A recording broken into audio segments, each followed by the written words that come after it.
Peter Thiel.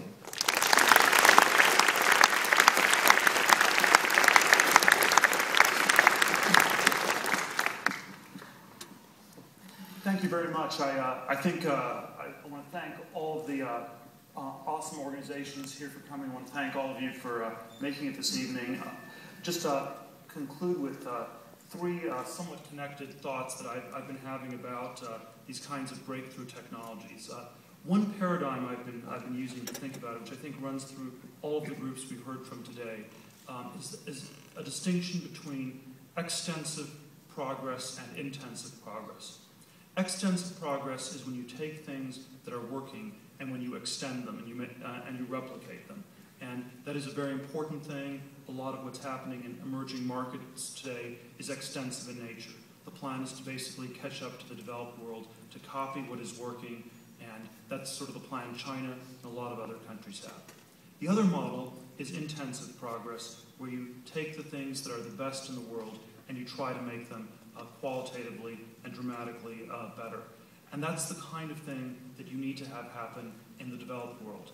They're connected, there's room for both, we need to be doing some of both, but they're quite different in nature. You can think of intensive progress as going from 0 to 1, and extensive as going from 1 to many, or 1 to n, and you need to do both. You need to do both the extensive horizontal and the intensive vertical. Second related thought is that one of the things, one of the reactions people always have to these kinds of groups is that it sounds really weird, and a lot of the stuff sounds really strange. And I think this may be in the nature of things that are intensive.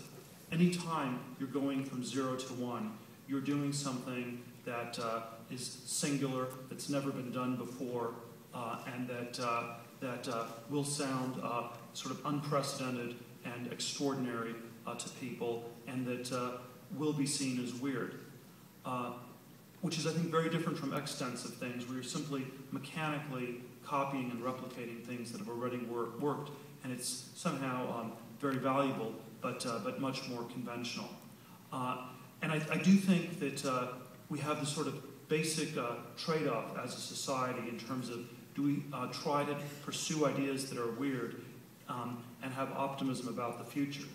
Or do we give up on all new things and sort of compromise in sort of a much more pessimistic zone we're in? And I think one of the things that we'd like to encourage people to try to do is to come back to the future, go back to the future as an idea that I think that animates us and that we think about, because I think that's how you really can try to create a more optimistic and better world in the 21st century.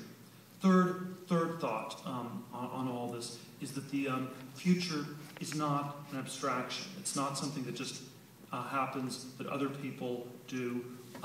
It is something that we all are participants in, helping to create and to forge and to shape. And if we do that and set our minds to it, I think we can do a lot more. I think this evening has been an awesome start to the sort of conversation and action, and I would encourage people to stay around, get some food, have some informal conversations, and start building the future for the 21st century. Thank you very much.